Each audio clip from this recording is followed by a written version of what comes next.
This segment brought to you by Kansas Grain Sorghum, growers working together. Find out more at kansasgrainsorghum.org. And we're back again. So, it is interesting. The next story is about Buffalo Bill, but it's also interesting how he got the name. And so that's in the story, so I really won't give it away.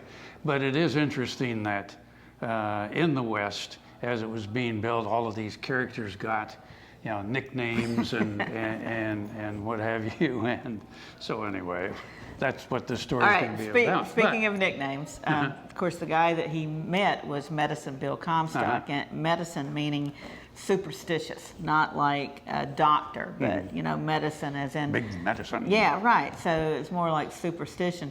My favorite nickname in the West, though, is Buffalo Chips White.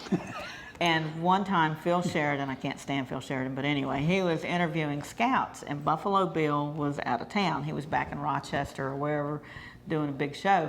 So he was out of town, and so Charlie White was like Bill's shadow, and he dressed like Bill, he wore his hair like Bill, everything. So he goes in to see Phil Sheridan, and Sheridan, in his usual diplomatic way, said, "Who the devil are you?" And he said, "When Buffalo Bill is not here, I am Buffalo Bill." And Sheridan takes one look and said, "Buffalo Chips, more likely," except he didn't say chips. And when the press reported it, they used the word chips, to make it politically correct for families to read. But that nickname stuck with him for the rest of his life. Buffalo Chips. It's probably on his tombstone. I don't know. Yeah. Well, what we need to do too, of course, Bill Cody. His name was William Cody, but so many of these guys, for some reason, took on the name Bill. Like it was Wild something Bill. Some Wild Bill, and of course whose name was James. Yeah. Yeah. So anyway, we'll look into that. We'll look into that. Yes. Thanks, Bill. That's okay, Billie. Let's see it. From 1867 to 1868, the Kansas Pacific Railroad was being built in the heart of buffalo country. From points west of Hayes, hostile Indians were a challenge to providing fresh meat to the railroad workers. The railroad employed experienced hunters to supply the meat. William F. Cody was one of those hunters.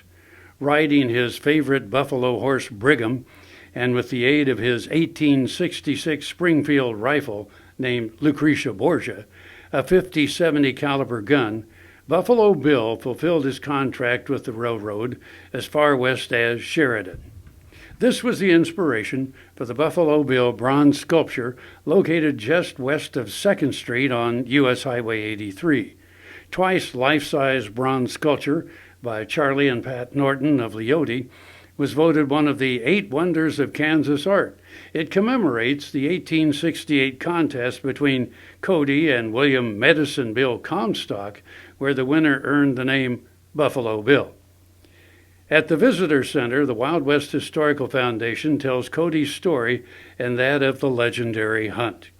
Read the storyboards, listen to the radio story recounting the historical contest, and take pictures in the Buffalo Bill, Annie Oakley, and Sitting Bull cutout figures.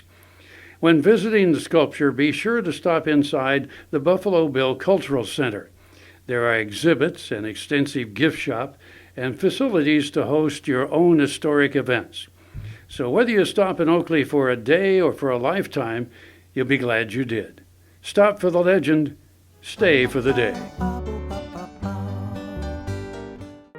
I've roped and ranched all my life, and a few years ago I had an injury that created what they call a frozen shoulder in layman's terms. I decided that maybe I better listen to my friend John, and I called Kansas Regenerative Medical Center. I talked to Patrick Farley and was amazed at the fact that after just 4 hours there that morning with amongst a bunch of wonderful people, that life got better and it continued to get better, and I'm completely healed.